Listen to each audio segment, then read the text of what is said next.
naman sa umaga tumigop ng kape. Sumusuliyap muna sa dalagang maganda na katabi. Sabay yayakap sa likod, pero bakit tila wala ka namang pake? Ayo nga pala, nakalimutan ko, nag-away tayo kagabi. Palagi na lang kasing galit kahit walang konkretong dahilan. Pag nainis ka, nantitrip, tas bigla akong tatadyakan. Yung pisngi ko puro pa sa may bali pa ang likuran. Mukhang yun wheelchair ni Lola ay magagamit ko na naman.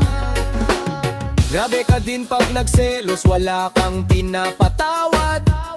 May kumausap lang sa'kin na babae ay pinagseselosan mo na kagad. Simula nang nakilala kita ay araw-araw akong literal na pinapalad. Kung alam ko lang na ganyan ay isinoli na sana kita noon kagad. Noon ay aminado na sa may kapal, ikaw ang aking hinihiling. Ngunit ngayon heto ako, panay ang kamot sa ulo at pailing-iling.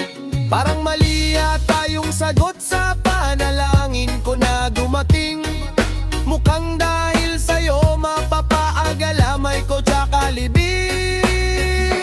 Pag yung utos mo di nasunod, agad kang naninigaw parang timang. Tititigan ako ng masama, tas yung kamao nakaabang. Pero kahit ganyan ka, para ka bang kulang-kulang? Para sa akin ay solid ka, kaya iniintindi ko na lang.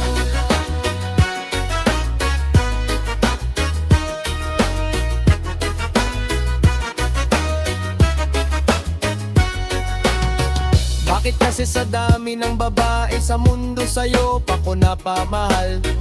Imbis na lambing ang inaabot ko sa'yo, gulpe tsaka buntal. Ibang klase ka magmahal, walang I love you diretso nagad sa sakal. Di bibitawan leeg ko hanggang di ako violet tsaka nangangatal.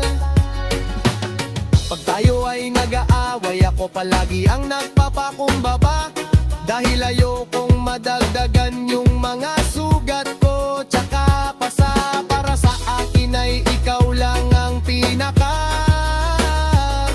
Kahit minsan yung ugali mo nakakatangina. Di magsasawang mahalin ka kahit may pagka-violente.